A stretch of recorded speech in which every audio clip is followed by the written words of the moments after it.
بسم اللہ الرحمن الرحیم۔ نشر الطیب فی ذکر النبی الحبیب صلی اللہ علیہ وسلم، 37ویں فصل، آپ صلی اللہ علیہ وسلم پر درود شریف بھیجنے کی فضیلت۔ درود شریف پڑھنے کی چوتھی حکمت،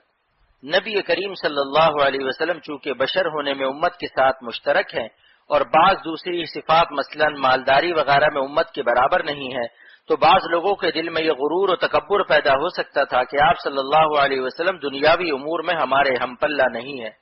اور یہ چیز نبی کی اتباع اور عقیدت میں رکاوٹ بنتی ہے، جیسا کہ پہلی امتوں نے اپنے نبیوں کے بارے میں کہا تھا کہ انؤمن لبشرین مثلنا وقومهما لنا عابدون، کہ ہم اپنے جیسے دو آدمیوں کی بات مان لیں اور ان کی قوم ہماری غلام ہے۔ بعض نے کہا ابشرم منا واحدا نتبعه انا اذا لفی ضلال وسعر، ترجمہ کیا ہم اپنے جیسے انسان کی اتباع کریں پھر تو ہم گمراہ اور دیوانے ہوں گے۔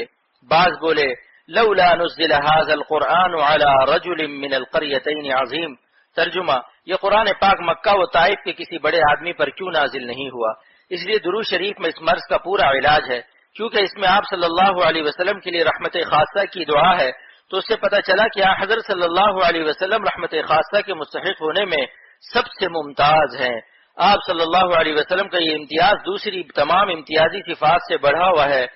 اس کے علاوہ درود شریف پڑھنے میں اس بات کا بھی اقرار ہے کہ نبی کریم صلی اللہ علیہ وسلم ہمارے محسن ہے، اور اس بات کا اقرار سارے تکبر وغیرہ کو ختم کر دیتا ہے۔ اس لیے درود شریف میں لفظ سیدنا و مولانا، ہمارے سردار اور ہمارے آقا کا اضافہ ہونا چاہیے، تاکہ اس بات کا مزید اظہار ہو کہ سرکار دو عالم صلی اللہ علیہ وسلم ہمارے محسن ہیں، اور آپ صلی اللہ علیہ وسلم کی شان عظمت کو دل میں بٹھانا شریعت کے اہم مقاصد میں سے ہے، جس کی طرف قرآن کریم میں اشارہ کیا گیا ہے۔ اللہ تعالی ہم سب کو رسول کریم صلی اللہ علیہ وسلم کی اتباع اور محبت کاملہ نصیب فرمائے، آمین۔